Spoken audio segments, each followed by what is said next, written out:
Salut tout le monde, dans cette vidéo, nous allons aborder une question importante. Est-il possible de faire le test de Mantoux sur un enfant qui a un rhume et une toux?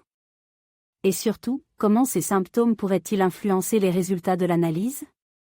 Restez avec moi pour découvrir les réponses à ces questions cruciales pour la santé de nos petits bouts de chou. Le test de Mantoux, également connu sous le nom de test tuberculinique, est une méthode courante pour détecter la tuberculose. Mais que se passe-t-il si l'enfant a un rhume et une toux au moment où le test doit être effectué? Lorsqu'un enfant présente des symptômes de rhume tels que la toux, cela peut affecter les résultats du test de Mantoux. La toux peut aggraver l'irritation de la peau causée par l'injection du test, ce qui peut fausser les résultats. De plus, le rhume peut affaiblir le système immunitaire de l'enfant, ce qui peut également influencer la réaction de la peau au test. Il est important de noter que les symptômes de rhume peuvent rendre la lecture du test plus difficile, car l'inflammation de la peau peut être confondue avec une réaction positive au test de Mantoux. Par conséquent, il est recommandé d'attendre que les symptômes de rhume disparaissent avant de procéder au test pour obtenir des résultats plus précis. Faire le test de Mantoux alors que l'enfant a un rhume et une toux peut être inconfortable pour lui.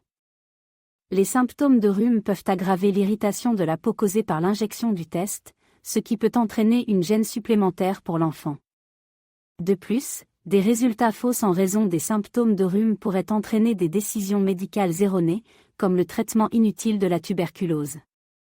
Il est donc essentiel d'attendre que l'enfant soit en meilleure santé avant de procéder au test de Mantoux pour garantir des résultats précis et éviter toute confusion.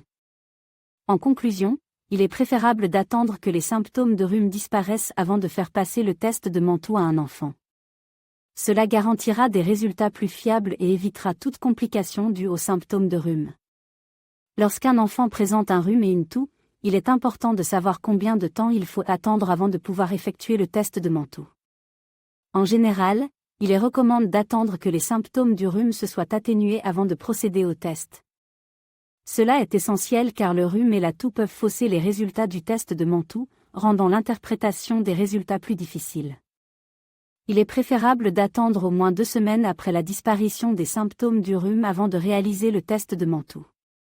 Cela permet de s'assurer que le système immunitaire de l'enfant est revenu à un état normal et que les résultats du test ne seront pas fausses par l'inflammation causée par le rhume. Si l'enfant présente des symptômes de rhinite après avoir effectué le test de Mantoux, il est important de consulter un professionnel de la santé. La rhinite peut être un effet secondaire du test de Mantoux, mais il est essentiel de déterminer s'il s'agit d'une réaction allergique ou d'une simple irritation due au test. Il est recommandé de surveiller les symptômes de la rhinite et de consulter un médecin si les symptômes persistent ou s'aggravent. Il est possible que le médecin prescrive un traitement approprié pour soulager les symptômes de la rhinite et assurer le bien-être de l'enfant. Selon le docteur Komárowski, pédiatre renommé, il est essentiel de prendre en compte l'état de santé global de l'enfant avant de procéder au test de Mantoux. Si l'enfant présente des symptômes de rhume et de toux, il est préférable d'attendre que ces symptômes se dissipent avant de réaliser le test. Le docteur Komárowski souligne l'importance de la prudence et de la vigilance lorsqu'il s'agit de la santé des enfants. Il recommande de toujours consulter un professionnel de la santé pour obtenir des conseils personnalisés et adaptés à la situation spécifique de chaque enfant. En conclusion, il est possible de réaliser le test de Mantoux même si l'enfant a un rhume et une toux, mais il est préférable d'attendre que les symptômes se résorbent pour obtenir des résultats plus fiables. La santé et le bien-être de l'enfant doivent toujours être la priorité absolue.